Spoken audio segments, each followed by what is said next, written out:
ano ulam mo? Ano ulam mo? Ako? Hmm. Isda. Isda? Kawawa ka naman. Nagtsatsaga pala ng litson manok. Ganito talaga hirap ng buhay sa probinsya. Kapag wala kang kwarta, wala kang hanap buhay, ito lang meron dito kung ano yung alaga mo, yung katay mo. Para may Litson kulang ka. manok na lang yung inuulam mo. Kasi tingnan mo, may balahibo pa oh. O yan oh, ayan na. Ano ba oh? Balahibo pa ng manok. Oh. Ito ang inulam ko na lang. Sa hirap ng buhay ngayon. Kaysa nakawin. Kaysa magtitipid ka, nakawin yung manok mo, katayin mo na, ulamin mo. Tipid-tipid ka. Grabe ka naman, isang buong manok, inubos mo.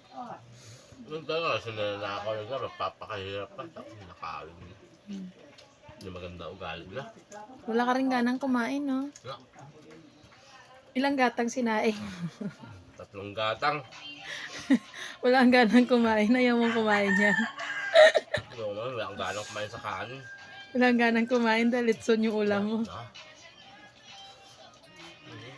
Nung nasa Manila ka, bira ka lang makalitson manok. Dito, panay-panay yata yung litson manok mo.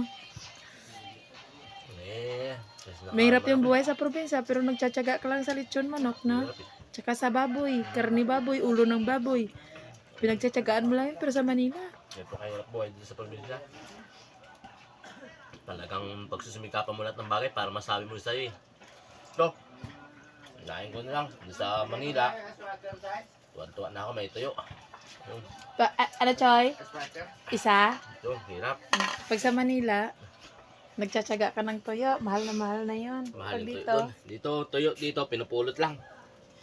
tapos, Pinapala. mahirap ka na yan pag naglilitsyon ka, tsaka nagbababoy ka rito, no? Dahil yung baboy, Mura lang dito. sarili mo lang. Manila, mahal na.